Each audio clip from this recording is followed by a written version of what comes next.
தந்தை, மகன், தூய ஆவியின் பெயராலே ஆமேன்.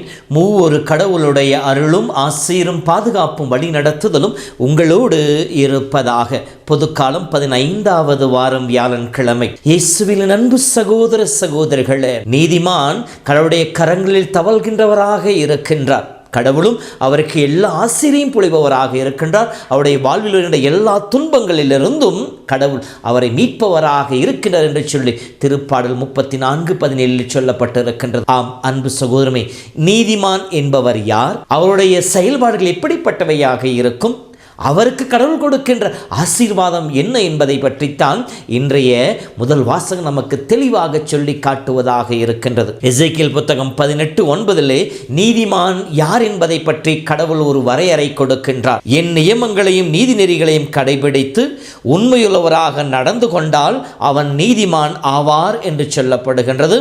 அவன் வாழப்போவது உறுதி என்றும் ஆண்டவர் வாக்குறுதி கொடுத்திருக்கின்றார். ஆக நீதிமானுக்கான வரையறை இதுதான். தன் கடமைகளை சரிவர செய்பவராக இருப்பார், அயலாரின் உரிமைகளை மதித்து நடப்பவராக இருப்பார், கடவுளுக்கு உரியதை கடவுளுக்கு அழைத்து நீதிநெறி தவறாது வாழ்பவராக இருப்பவரே நீதிமான் என்று சொல்லப்படுகின்றது. விவிலியத்தில் நீதிமானாக யோசேப்பு முன் மாதிரி காட்டப்படுகின்றார். மத்தேயு 1:19 நீதிமான் என்பவர் 3 தளங்களிலே சரிவர செயல்படுபவராக இருப்பார். அவர் தான், அயலார், கடவுள் என்கின்ற இந்த 3 தொடர்புகளையும் சரிவர செய்து நன்னிலையிலே வைத்து பாதுகாப்பவராகவும் இருப்பார். இத்தகைய வாழ்வு வாழ்பவரே நீதிமான். எனவேதான் கடவுள் சொல்வார் அல்லவா, சீசருக்குரியதை சீசருக்கும் கடவுளுக்குரியதை கடவுளுக்கும் கொடுங்கள் என்று சொல்லுவாரே. அதே போல நாம் கடவுளுக்கும் மனிதர்களுக்கும் உகந்தவர்களாக வாழ வேண்டும். கடவுளுக்குரிய ஆராதனை, துதிகன, மகிமை, முன்னுரிமை, அவருடைய கட்டளையை கடைபிடிப்பதும் அவருடைய செயல்பாடுகளை நம்முடைய வாழ்வாக மாற்றிக்கொள்வது நாம் கடவுளுக்கு கொடுக்க வேண்டியது. மனிதனுக்கு கொடுக்க வேண்டியது மதிப்பு, மரியாதை, அங்கீகாரம், ஏற்றுக்கொள்ளுதல். இவையெல்லாம் நாம் பிறருக்கு கொடுக்க வேண்டியது. இப்படி நாம் கடவுளுக்கும் பிறருக்கும் கொடுத்து வாழ்கின்ற பொழுது நாமும் நீதிமான்களாக, இறைவனுடைய அருள் பெற்ற மக்களாக நாம் வாழ்வோம். இப்படி நீதிமானாக வாழ்கின்ற வாழ்க்கையிலே ஒரு சில வெளிப்பாடுகள் வெளிப்படையாக தெரியும் அவருடைய வாழ்க்கை முறையிலே. அவை என்ன என்று சொல்லி பார்க்கின்ற பொழுது இன்றைய முதல் வாசகத்தில் எசையா பட்டியலில் 1வதாக ஆண்டவரை நாடி தேடுவது. திருப்பால் 42 படிப்பதை போல கலைமான் நீரோடை வாஞ்சித்து தேடுவதை போல, இறைவா என்னுள்ள உமக்காய் ஏங்கி தவிக்கிற வார்த்தை கேட்டார் போல ஆண்டவரை வாஞ்சித்து நாடுவது, தேடுவது, ஏக்கத்தோடு அவரை தேடுவது. அப்படி தேடி அவருடைய பிரசன்னத்திலே காத்திருப்பது. வேறிடத்தில் 1000 நாள் வாழ்வதை விட ஆண்டவரையும் உடைய திரு சன்னிதானத்திலே வாழும் ஒரு நாள் மேலானது என்ற வார்த்தை கேட்டார் போல ஆண்டோடைய சன்னிதானத்திலே அவருக்காய் காத்திருப்பது, அவருடைய நீதி நெறிகளை ஏற்றுக்கொண்டு அதன்படி நடக்க ஆண்டவர் கரங்களை தம்மை ஒப்பு கொடுப்பது.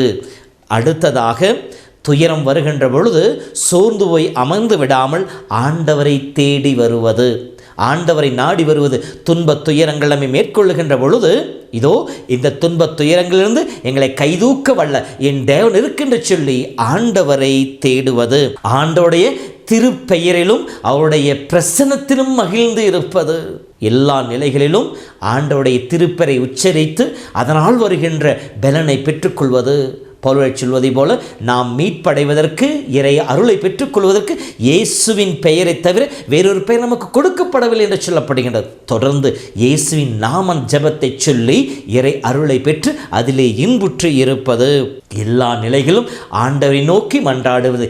இடைவிடாமல் ஜெபியுங்கள் என்ற வார்த்தை கேட்டார் போல தொடர்ந்து ஆண்டவரோடு ஜெபத்தின் வழியாக ஒரு தொடர்பு வாழ்விலே இருப்பது.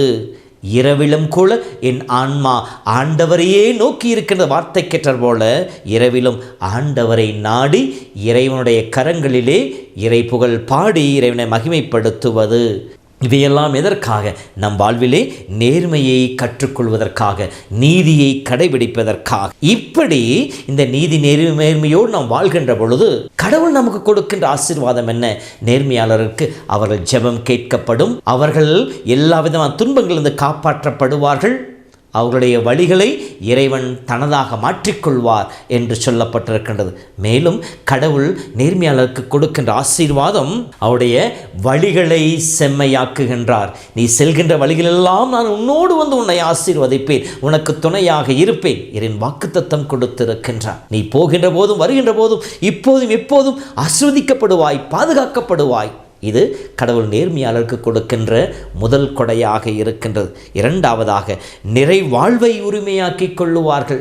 நிறைவாழ்வு என்பது ஆண்டவர் இயேசு கிறிஸ்து. இயேசு கிறிஸ்துவையே தனது சொந்தமாக்கிக் கொள்கின்ற பொழுது, ஆண்டவர் எனக்கு துணையாக இருக்கின்ற பொழுது எனக்கு எதிராக நிற்கக்கூடியவன் யார்? எது என்னை ஒன்றும் செய்துவிட முடியாது. அவருடைய ரோமர் புத்தகத்தை அழகாக சொல்லுவார்.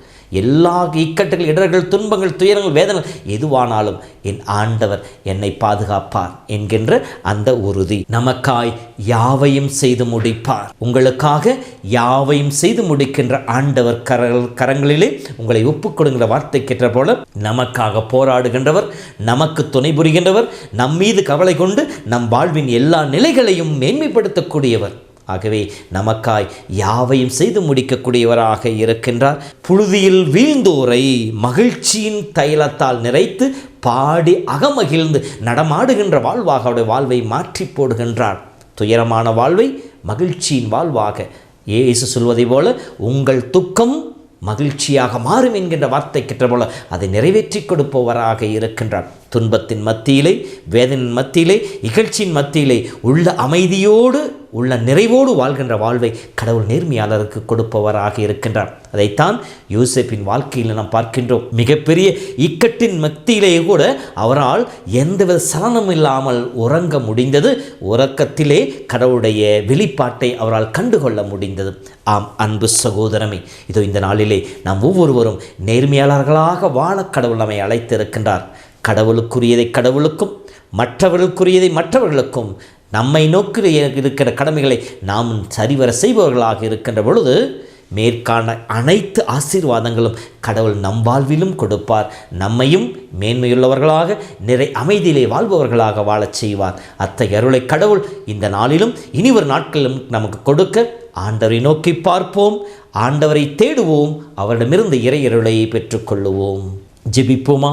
இரக்கமும் கிருபையின் அற்புதமான அன்பின் ஆண்டவரே, இந்த நாளுக்காக உமக்கு நாங்கள் நன்றி செலுத்துகிறோம். இந்த நாளிலும் கூட உம்மை நோக்கி பார்க்க எங்கள் கண்களுக்கு வலிமை கொடுத்திருக்கின்றீர். உம்மை நோக்கி துதிக்க எங்கள் நாவுக்கும் எங்கள் உள்ளத்திற்கும் ஆற்றலை தந்திருக்கின்றீர். இதோ உம்முடைய நாமத்தை சொல்லி ஜெபிக்கின்ற ஒவ்வொரு உள்ளத்திலும் வாழ்விலும் உம்முடைய அளவிட முடியாத கிருபைகள் கடந்து போனவாக திரு நாமத்தை சொல்லி எந்தெந்த ஆசீர்வாதங்களையும் பிள்ளைகள் கேட்டுக்கொண்டிருக்கின்றார்களோ, ஜெபித்து கொண்டிருக்கின்றார்களோ, அந்த ஜெபங்களெல்லாம் உம்மால் நிறைவேற்றப்பட்டதாக மாற்றப்படுவனவாக. நீ விரும்பியபடி நடக்கட்டும் என்று சொல்லி அன்று உன்னை தேடி வந்த மகளுக்கு சொன்னதை போல உம்மை நோக்கி மன்றாடி கொண்டிருக்கின்ற ஒவ்வொருவரும் இதே வாக்குத்தத்தத்தை கேட்பார்களாக. அவர்கள் விரும்பியதை இந்த நாளிலே பெற்றுக்கொள்வார்களாக. உடலுள்ள சுகத்தை, குடும்பத்திற்கு தன் சமாதானத்தை, நோய் நொடிகளிலிருந்து விடுதலையை, குணப்படுத்தும் ஆற்றலை அவர்கள் உம்மிடமிருந்து பெற்றுக்கொள்வார்களாக. உம்முடைய வல்லமையான கரம் அவர்களை இந்த நாள் முழுவதும் வழி நடத்தட்டும். பகலிலும் இரவிலும் உம்முடைய கரம் இவர்களை தாங்குவதாக இருக்கட்டும். எல்லா விதமான தீமைகளிலிருந்து, போராட்டங்களிலிருந்து விடுதலை கொடுப்பதாக இருக்கட்டும். ஆண்டவரை நம்புவோருக்கு எதுவுமே குறைபடாத என்ற வார்த்தை கேட்டார் போல ஆண்டவரை நம்பி இருக்கின்றவர்கள் ஒவ்வொருவரையும் நம் ஆண்டவர் பாதுகாத்து வழி நடத்துவாராக. எல்லா விதமான இக்கட்டுகளிலிருந்து உங்களுக்கு விடுதலை கொடுத்து உங்களை நிலைத்திருக்க செய்தருள்வாராக. அதே இயேசுவின் அற்புதமான அன்பின் நாமத்திலே உங்களை வாழ்த்துகிறேன். எல்லாம் வல்ல இறைவன், தந்தை, மகன், தூய ஆவியின் பெயராலே ஆமேன்.